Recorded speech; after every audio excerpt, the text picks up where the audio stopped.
A waitress with worn-out shoes slipped a folded napkin to a homeless-looking man in the corner of a five-star restaurant. When he opened it, words made his hands shake. He's poisoning the supply chain.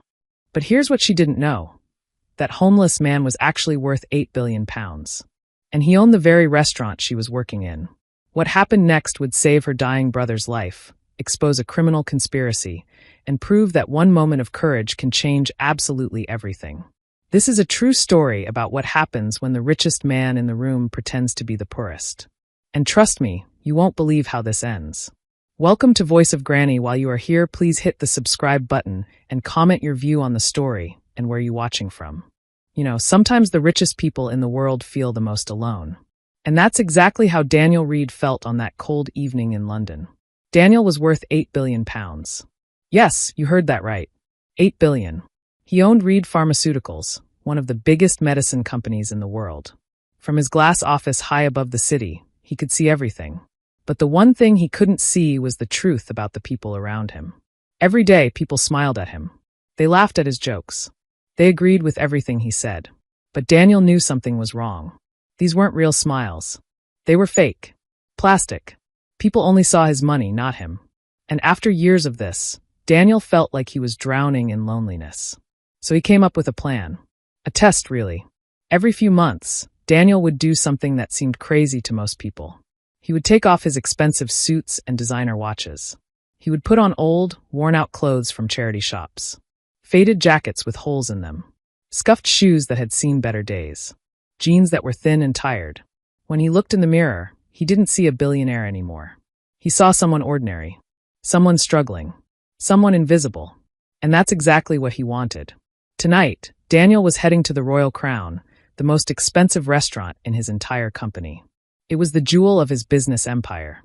A place where movie stars and politicians came to eat. Where a single meal could cost more than some people earned in a month. But Daniel had never actually been there.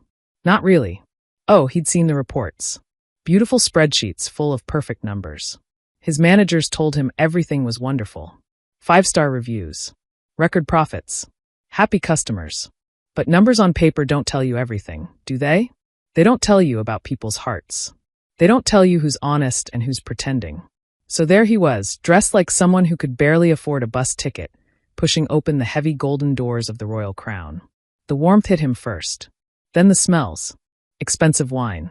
Grilled meat. Fresh flowers. Everything was beautiful. Crystal chandeliers hung from the ceiling like frozen waterfalls. The carpet was so thick your feet sank into it. But when the hostess saw him, her smile disappeared faster than snow in summer. She looked him up and down with cold eyes. Her nose wrinkled slightly, like she'd smelled something bad. "Can I help you?" she asked. But her tone said, "You don't belong here." "Table for one, please," Daniel said quietly, making his voice sound tired and uncertain. The hostess hesitated. She looked around the dining room where men in 1,000-pound suits sat with women in glittering jewelry. Then she looked back at Daniel in his charity shop jacket. "Do you have a reservation?" "No." "Is that a problem?" Her smile got even tighter. "We're fully booked. But let me see what I can do." She tapped on her computer, taking her time, making a big show of how difficult this was. Finally, she looked up. "I can give you a table near the kitchen. It's all we have." Daniel knew what this meant. It was the worst table in the restaurant. The table they gave to people they didn't want. The table hidden away from the important guests. "That's fine," he said simply. As he followed her through the restaurant, Daniel felt people staring. Their conversations stopped. Their eyes judged him. He could almost hear their thoughts. What's someone like him doing here? It hurt, even though he'd expected it. Even though he knew it was part of the test. Because somewhere deep inside, he remembered being young and poor. He remembered what it felt like to be looked down on. The table was tiny and wobbly, tucked in a corner near the swinging kitchen doors. Every few seconds, waiters rushed past carrying trays. The doors banged open and shut, open and shut. It was noisy and uncomfortable. Perfect. From here, Daniel could watch everything. He could see the waiters smiling at the rich tables, practically bowing. He could see the manager, a man with slicked-back hair and a too-tight suit, laughing loudly with important-looking customers. But when the manager turned away, his smile vanished. He snapped orders at the young staff, who jumped like frightened rabbits. Daniel sighed. This was exactly what he'd feared. His restaurant was like a theater. Everyone was acting, playing pretend. The kindness was fake. The respect was bought with money. Is this what I've built? He thought sadly. A place where human beings are treated like objects? He'd been sitting there for about 10 minutes when a young woman approached his table. And something about her was different. The other waiters moved like dancers, smooth and confident. But this girl seemed fragile, tired. There were dark circles under her eyes. Her hands trembled slightly as she set down a basket of bread. But when she looked at him, really looked at him, there was no judgment in her eyes. No disgust. Just kindness. "Good evening, sir," she said softly. "My name is Lucy, and I'll be taking care of you tonight." Lucy. The name suited her. It meant light. And somehow, in this dark corner of the restaurant, that's exactly what she was. Daniel looked at her worn shoes, noticed how thin her wrists were, saw the tiredness in her young face. And something shifted in his heart. This wasn't just a test anymore. This girl, this Lucy, was real.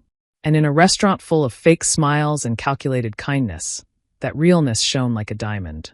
He didn't know it yet, but this girl was about to change everything. Let me tell you about Lucy Carter, because her story will break your heart. Lucy was only 22 years old, but she carried the weight of the world on her thin shoulders. She should have been finishing university, going to parties, worrying about exams and boys and normal young person things. But life had other plans. Her younger brother, Tommy, was 15. And Tommy was dying. Well, not dying exactly. But he had a disease called cystic fibrosis. It's a terrible illness that fills your lungs with thick mucus until you can't breathe properly. Every day was a struggle. Every breath was a battle. The treatments Tommy needed cost a fortune.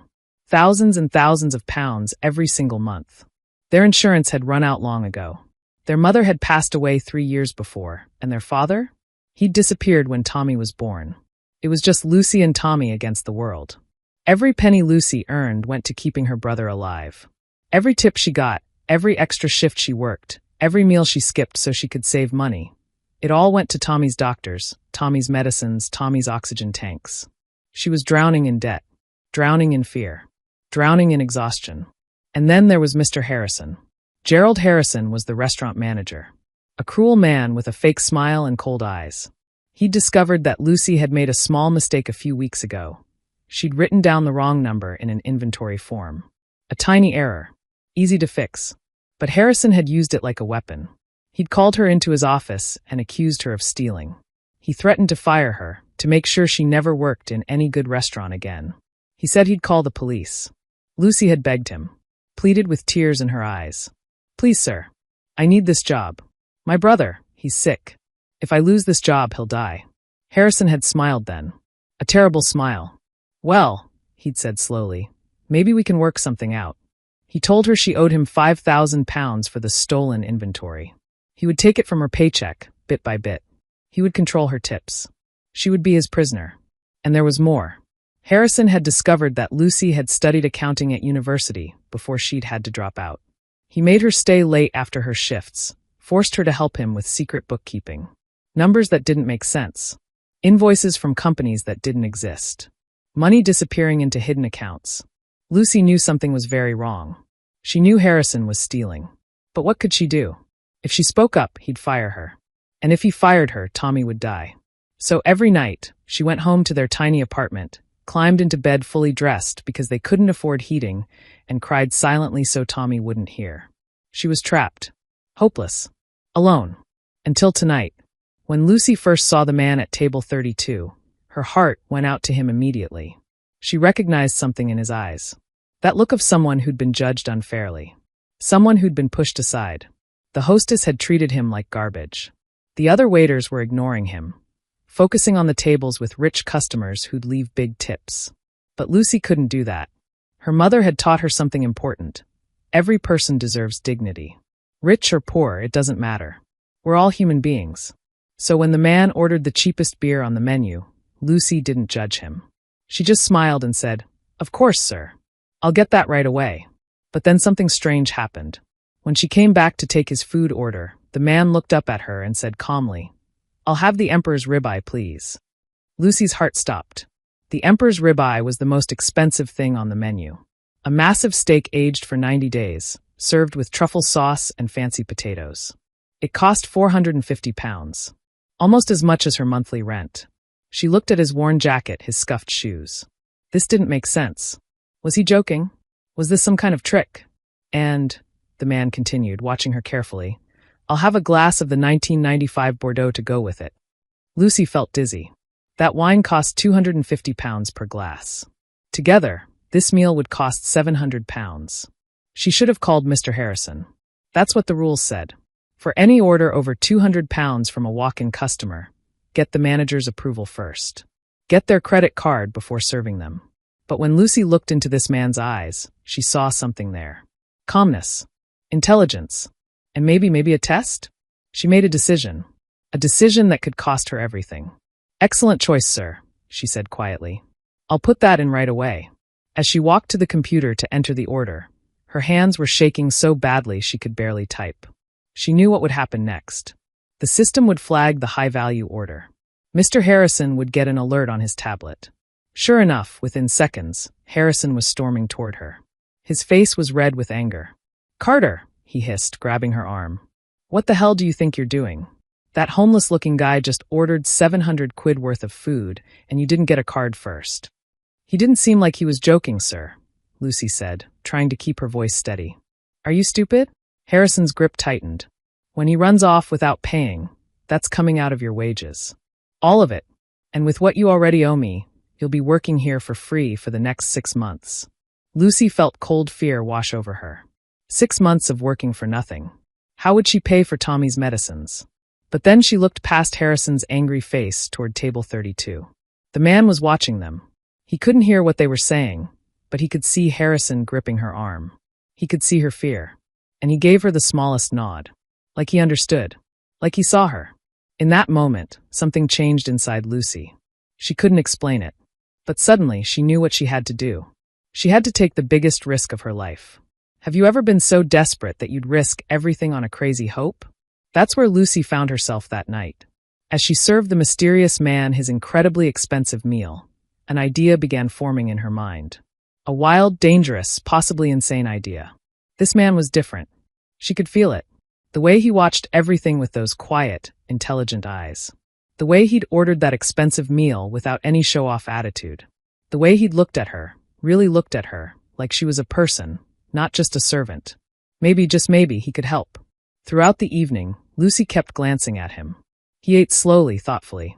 He asked her questions about the neighborhood, about London, about her life. Not in a creepy way. In a genuinely interested way. No customer had ever done that before. When she brought his coffee at the end of the meal, she noticed something that made her decision final. He paid in cash. Exact change. £703, including tax. Not a penny more or less. That wasn't normal. Rich people used credit cards. Poor people couldn't afford exact change on a meal like this. So who was he? The restaurant was closing soon. It was now or never. Lucy's hands were shaking as she went to the staff room. Her heart pounded so hard she thought it might burst through her chest. What she was about to do could get her fired. Could get her arrested. Could destroy everything. But Tommy's face flashed in her mind. Her sweet little brother, struggling to breathe, trusting her to save him. She had no choice. She grabbed a clean white napkin from the stack, found a pen in her apron, and began to write. Her handwriting was messy because her hands wouldn't stop trembling. But she wrote as clearly as she could. They're watching you. The kitchen isn't safe. Check the files in Harrison's office. He's poisoning the supply chain. Short. Direct. Terrifying. She didn't sign her name. That would be suicide. But she hoped how she hoped, that this mysterious man would understand. Would investigate. Would help. She folded the napkin into a tiny square and tucked it deep in her apron pocket. It felt like it was burning against her leg. When she returned to table 32 to clear the last dishes, her throat was so tight she could barely speak. Will there be anything else, sir? No, thank you, Lucy, he said softly. Everything was perfect. This was it. The moment of truth. Lucy's training had taught her to be smooth, professional, invisible. She began clearing the table with practiced movements. Coffee cup. Water glass. Dessert plate. As her right hand picked up the small tray where he'd left his payment, her left hand, hidden by her own body, slipped the folded napkin from her pocket and placed it on the table. But then her nerve broke. What if Harrison was watching? What if someone saw? In a panic, she immediately covered the napkin with the payment tray and picked it back up. The whole thing took less than a second. But it was a disaster. She'd just hidden the note again instead of leaving it. Wait! The man's voice stopped her cold. Her back was to him. Ice ran through her veins. Oh God! He'd seen. He'd seen her place it and take it back. Now he was confused. Or angry. Or, slowly, like a person walking to their execution, Lucy turned around. The man wasn't looking at her. He was looking at the empty table where the note had briefly been. Then his eyes lifted to meet hers. There was no anger there. Just confusion. And maybe disappointment. He'd wanted to see what she'd left. But she'd accidentally taken it back. Lucy's mind raced. She'd come this far. Tommy's face. Her mother's memory. The horrible things she'd seen in Harrison's files. She couldn't give up now. With a courage she didn't know she had, Lucy walked back to the table. Her legs felt like jelly. She could see Harrison across the room, starting to look in their direction. Without a word, she tilted the tray slightly. The tiny white square of napkin slid off and landed silently on the polished wood. She placed the tray down on top of it, deliberately this time, leaving it for him. You forgot something, she whispered, the words barely audible. Then she turned and walked away, not daring to look back. Her whole body was shaking. She felt like she'd just jumped off a cliff. Behind her, Daniel Reed sat very still. His heart was racing. He'd seen the whole awkward dance. The placing of something. The panic. The retrieval. And finally, the desperate second attempt. This girl had just tried to give him something. Something secret. Something important enough that she was terrified. He waited until she'd disappeared through the kitchen doors. Then, casually, as if reaching for his jacket, he slipped his hand over the payment tray. His fingers found the folded cloth. It was slightly damp from her nervous hands. He stood up, put on his worn jacket, and gave a small nod to Mr. Harrison, who was watching him suspiciously from across the room. Just a nobody leaving after an overpriced meal he probably couldn't afford. Daniel walked out into the cold London night. The door closed behind him, shutting out the warmth and golden light. He walked 2 blocks before stopping under a street lamp. His hands were steady as he unfolded the napkin. And then he read the words that would change everything. They're watching you. The kitchen isn't safe. Check the files in Harrison's office. He's poisoning the supply chain. Daniel read it once. Twice. 3 times. This wasn't a phone number. This wasn't a plea for money. This was a warning. An accusation. Poisoning the supply chain. His company. His restaurants. His responsibility. And this brave, terrified girl with the worn-out shoes had just risked everything to tell him. Looking back at the warm glow of the Royal Crown's windows, Daniel felt something he hadn't felt in years. Purpose. Daniel stood on that cold street corner for a long time, just staring at those 4 terrible words. Poisoning the supply chain. If this was true, it wasn't just theft. It wasn't just one corrupt manager stealing money. This was something that could hurt people. Make them sick. Maybe even kill them. He pulled out his phone, a simple, untraceable one he used for these undercover trips, and called the only person he trusted completely. Robert? It's me. Robert Shaw was Daniel's right-hand man. They'd built Reed Pharmaceuticals together from nothing. Robert was more than an employee. He was family. Daniel, what's wrong? You sound. I need everything you can find on Gerald Harrison. He's the manager at the Royal Crown. Employment history, bank records, social media, everything. And Robert? It needs to be completely off the books. Nobody can know we're investigating him. There was a pause. Robert knew better than to ask unnecessary questions. How fast do you need it? Before sunrise. Bloody hell, Daniel. What did you find? Daniel told him everything. The dismissive hostess. The arrogant manager. The girl named Lucy with fear in her eyes. And the note. When he finished, Robert was quiet for a moment. Then he said softly, "If she's telling the truth, this girl is incredibly brave." "I know. That's why I need you to find out everything about her too." Lucy Carter. Early 20s. Works as a waitress. "Robert, I think she's in danger." "I'm on it. But Daniel, if there really are files in Harrison's office, we need to get them before he destroys them. A surprise audit tomorrow won't work. He'll have time to hide everything." "I know," Daniel said grimly. "That's why I'm going back tonight. You can't be serious. You want to break into your own restaurant. I don't see another option." Robert sighed, a sound Daniel knew well. It meant Robert thought he was being reckless but would help anyway. Fine. But you're not going alone. I have a contact in London. Former MI6. She specializes in getting into places quietly. Her name's Victoria. I'll have her meet you. 40 minutes later, Daniel was sitting in a dark car with a woman who looked like she could kill you with a pencil. Victoria was maybe 40, with short gray hair and eyes that missed nothing. Your friend Robert says you need to retrieve files from an office, she said without preamble. Tell me about the security. Daniel described the Royal Crown's setup. Top-of-the-line alarm system. Cameras. And Harrison's office would have its own separate lock, maybe motion sensors. Victoria smiled slightly. It wasn't a warm smile. I've broken into MI6 headquarters for training exercises. Your restaurant will be easy. But we can't just break in. Too obvious. She reached into the back seat and pulled out 2 gray uniforms. The restaurant uses Sparkle Clean Services. We're going to be their newest employees. The plan was brilliant. Robert, working his magic from Daniel's office, hacked into the cleaning company's system and added 2 new workers to tonight's shift. Created fake IDs. Fake background checks. By 1 a.m, Daniel and Victoria were walking through the service entrance of the Royal Crown wearing janitor uniforms, pushing cleaning carts, completely invisible. The real cleaning crew barely looked at them. They were tired, eager to finish and go home. Daniel and Victoria moved with purpose, like they belonged there. Office is down that hall, Daniel whispered. 3rd door on the left. Victoria nodded. You stay here. Be my lookout. If you see anyone coming, tap your earpiece once. Don't speak. Just tap. She'd given him a tiny communication device earlier. Now Daniel stood in the hallway, pretending to mop the floor, while Victoria approached Harrison's office. What happened next was like watching a magic trick. Victoria pulled out a small device and held it up to the security camera. The red light blinked and went dark. She'd looped the video feed. Then she knelt by the door, examining the electronic lock. It's a 6-digit code, she whispered into her earpiece. Any ideas? Daniel thought about what he'd observed. Harrison was arrogant. Self-important. Try 111111. Men like him think they're untouchable. Click. The door opened. Amateurs, Victoria muttered. Daniel watched the empty hallway, his heart pounding, while Victoria searched the office. Minutes felt like hours. There's a safe, she whispered. Behind the bookshelf. I need the combination. Daniel's mind raced. What would Harrison use? Something personal.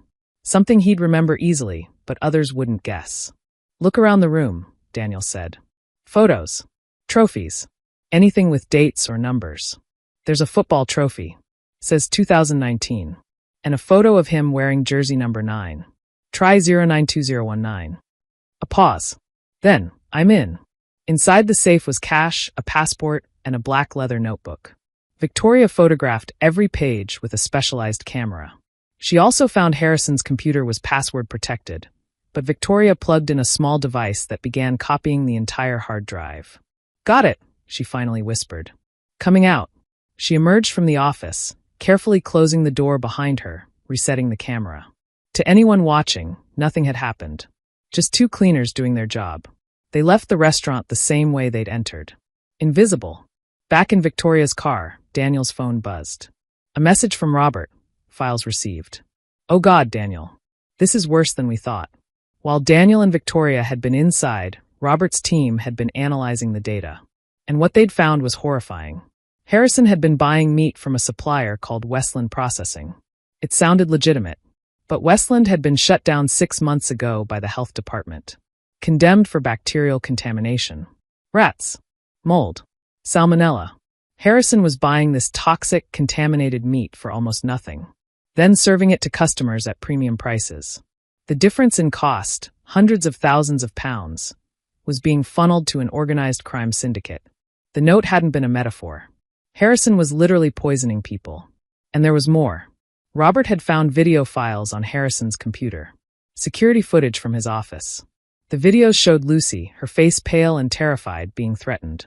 In one video, Harrison leaned close to her and said clearly, "Your brother's sick, isn't he? Needs expensive treatment? Would be a shame if you lost this job. Would be a shame if I made one phone call and got him removed from the transplant list. I have connections, Lucy. Don't test me." Daniel watched the videos with rising fury. This wasn't just corruption. This was evil. Pure, calculated evil. Lucy hadn't been a disgruntled employee. She'd been a victim. A hostage. And she'd found the courage to fight back anyway. Robert's voice came through the phone, heavy with disgust. What do you want to do? Daniel looked at the London skyline, beginning to glow with the approaching dawn. Get me the FBI, he said quietly. And Robert, find out where Lucy lives. I want protection on her and her brother immediately. If Harrison even suspects she talked, she's in danger. The game was over. It was time for justice. Sometimes in life, there are moments when everything changes. When the truth finally comes to light. When the powerful fall and the brave are lifted up. This was one of those moments.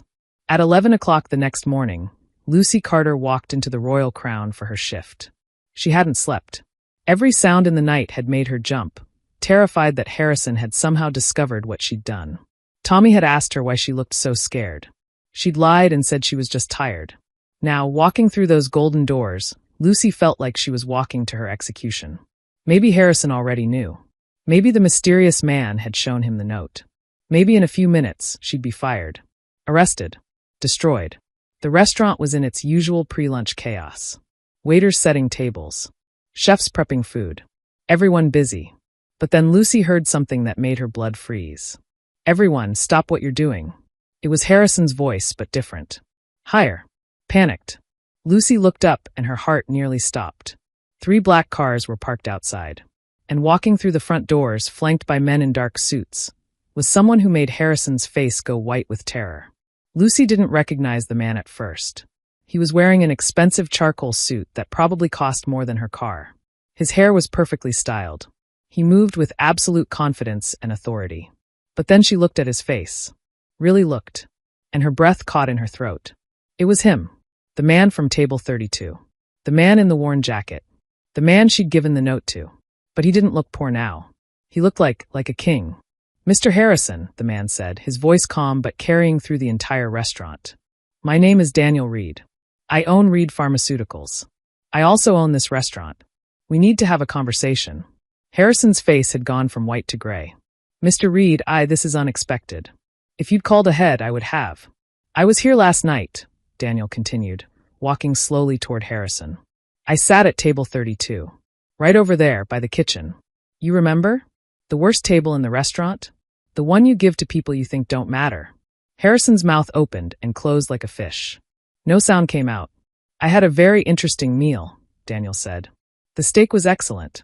The wine was overpriced but good. But do you know what was really memorable, Mr. Harrison? The service. He turned and looked directly at Lucy. His eyes were kind.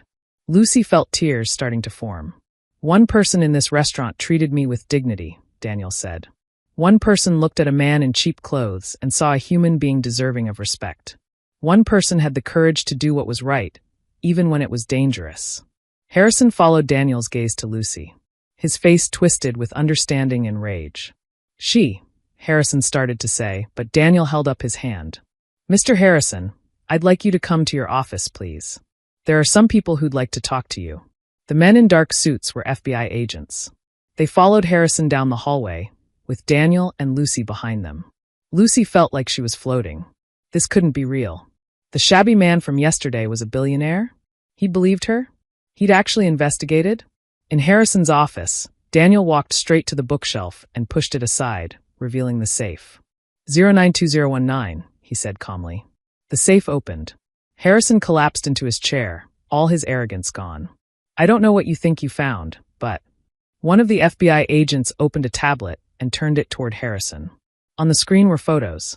The ledger. The invoices from Westland Processing. The bank transfers to the crime syndicate. We know everything, Mr. Harrison, Daniel said quietly. The contaminated meat. The money laundering. All of it. I want a lawyer, Harrison whispered. Of course, the agent said. You have that right. But first, we'd like to clear something up. He swiped to another image. It was a still from the video. Harrison threatening Lucy. Mr. Harrison claims this young woman was his accomplice, the agent said. He says she helped him cook the books willingly. Is that true, Ms. Carter? Lucy found her voice, shaky but growing stronger. No. He threatened me. He said if I didn't help him, he'd get my brother kicked off the transplant waiting list. He said my brother would die. I see, the agent said coldly. He turned to Harrison. We have the videos, Mr. Harrison. All of them. We know you blackmailed her. We know she was a victim, not an accomplice. They handcuffed him then. Gerald Harrison, who'd been so powerful just yesterday, who'd made Lucy's life hell, was led out of his own office in handcuffs. When he was gone, Lucy started crying. Not sad tears. Relief.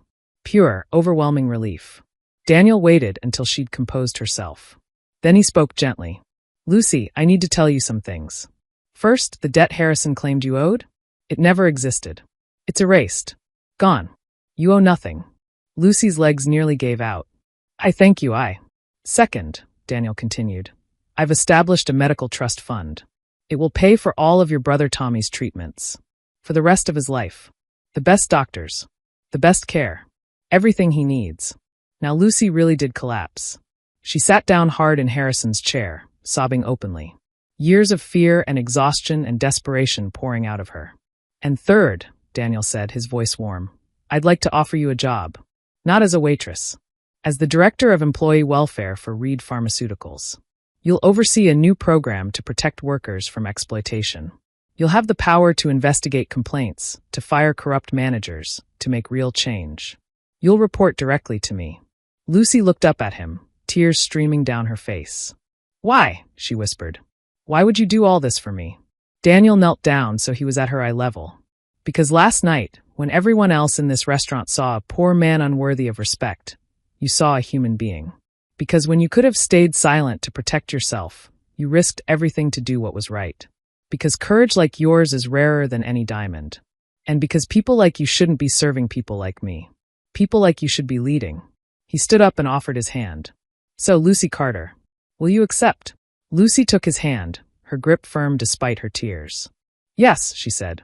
Yes, I will. You know, we often think that heroes are famous people. Rich people. Powerful people. But that's not true, is it? Sometimes the greatest heroes are the ones working double shifts with worn-out shoes. The ones fighting battles we know nothing about.